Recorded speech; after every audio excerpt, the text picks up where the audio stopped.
औरंगाबाद को हवाला करने के लिए కొమరంభీం ఆసిఫాబాద్ జిల్లాలోని సహకార సంఘ అధికారులు రైతులను మోసం చేస్తున్నారు. కాంగ్రెస్ ప్రభుత్వం ప్రతిష్టాత్మకంగా రైతు రుణమాఫీ పథకాన్ని చేపట్టి 2 లక్షల వరకు ఆగస్టు 15న రుణమాఫీ చేస్తే మరి మండలంలోని రైతులు తమకు రుణమాఫీ కాలేదని అగ్రికల్చర్ అధికారులను సంప్రదిస్తే తమ పేరిట సహకార సంఘంలో రుణాలు ఉన్నట్లు ఖాతాలున్నాయని దాని ద్వారా మీ రుణం మొత్తం 2 లక్షలకు పైగా ఉండటంతో రుణమాఫీ జరగలేదంటూ పేర్కొన్నారు. దీంతో రైతులు లబోదిబోమంటున్నారు. ప్రాథమిక సహకార సంఘంలో రైతులకు తెలియకుండానే రుణాలు తీసుకున్నట్లు ఖాతాలు పేర్కొంటున్నాయి. మరి రైతులకు మంజూరైన రుణాలను సహకార సంఘ సీఈఓ బ్యాంక్ అధికారులు స్వాహా చేసినట్లు రైతులు ఆరోపిస్తున్నారు. కాంగ్రెస్ ప్రభుత్వం రుణమాఫీ చేస్తే సహకార సంఘ అధికారులు తమ పేరిట తమకు తెలియకుండానే రుణాలను తీసి తమకు తీవ్ర అన్యాయం చేశారని రైతులు వాపోతున్నారు. రైతుల పేరిట రుణాలను తీసి కొంత రుణాన్ని ఫిక్స్డ్ డిపాజిట్ చేశామని సదరు బ్యాంక్ సీఈఓ తెలుపగా వాటికి సంబంధించిన బాండ్లను నేటి వరకు కూడా చెల్లించలేదని ఇటు రైతులు పేర్కొంటున్నారు. 6 కాలం కష్టించి పనిచేసే రైతుల పేరుతో రుణాలను మంజూరు చేసుకుని డబ్బులు కాజేసిన అధికారులపై పూర్తి స్థాయి దర్యాప్తు చేసి ఇకనైనా వారిపై కఠిన చర్యలు చేపట్టి తమకు న్యాయం చేసి తమకు రుణమాఫీ అయ్యేలా చూడాలని రైతులు ముక్తకంఠంతో నేషనల్ హైవేపై రాస్తారోకో చేపట్టి వేడుకుంటున్నారు. తహసీల్దార్ రామ్మోహన్ రావుపై పై స్థాయి అధికారులకు విషయాన్ని తెలియజేసి తమకు న్యాయం జరిగేలా చూస్తామని హామీ ఇవ్వడంతో రైతులు రాస్తారోకో విరమించారు. ఈ సందర్భంగా ఎంక్వైరీకి వచ్చిన అధికారిపై రైతులు తోపులాటకు దిగటం చోటు చేసుకుంది. దీనిపై మరింత సమాచారాన్ని మా ప్రతినిధి సత్యనారాయణ అందిస్తారు. సత్యనారాయణ, జిల్లాలో ఏదైతే రైతులకు బాసటగా నిలవాల్సిన వ్యవసాయ శాఖ సహకార బ్యాంకుకు సంబంధించిన మరీ భారీ ఎత్తున అక్రమాలు జరిగినట్లు వెలుగులోకి రావడం జరిగింది. ఆదిలాబాద్ డీసీసీబీ ఆసిఫాబాద్ శాఖ ద్వారా చాలా మంది ఖాతాదారులు రుణాలు తీసుకోకపోయినా తీసుకున్నట్లుగా గుర్తించిన విషయం తెలిసిందే.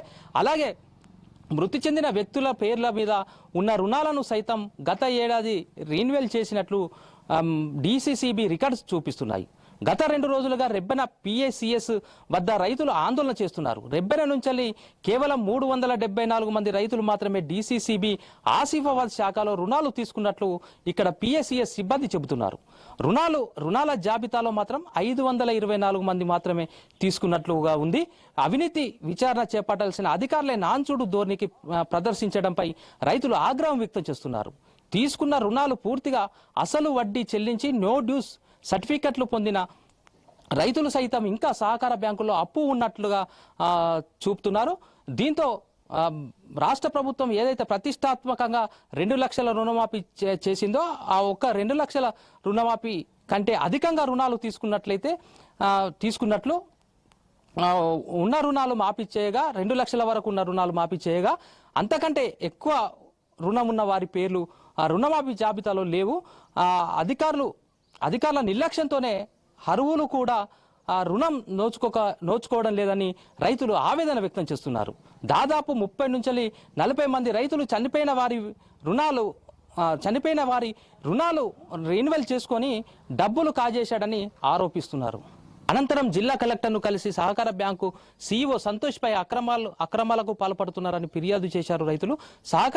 సహకార బ్యాంకు సంబంధించిన అధికారులు ప్రస్తుతానికి సీఈఓ సంతోష్ ను సస్పెండ్ చేశారు.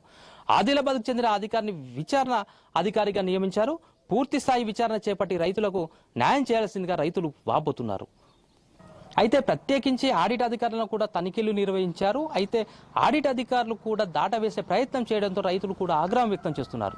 నిజానికి ఆడిట్ శాఖ బృందం అంతా వచ్చి తనిఖీ చేయాల్సి ఉండగా ఒకే ఒక అధికారి వచ్చి దీన్ని పరిశీలిస్తున్నా అన్నట్టుగా దాటవేసే ప్రయత్నం చేస్తున్నారని రైతులు ఆవేదన వ్యక్తం చేస్తున్నారు. మొత్తం మీద రైతులకు సంబంధించిన రుణమాఫీ ఖాతాల నుంచి మరీ తీసుకొని వ్యక్తులకు కూడా రుణమాఫీ పడడం ఆ విషయంపై వారికే తెలియకుండా ఈ రుణాలు ఎలా వచ్చాయి, ఎలా కాజేశారనే విషయంపై సర్వత్రా ఉత్కంఠ నెలకొంది.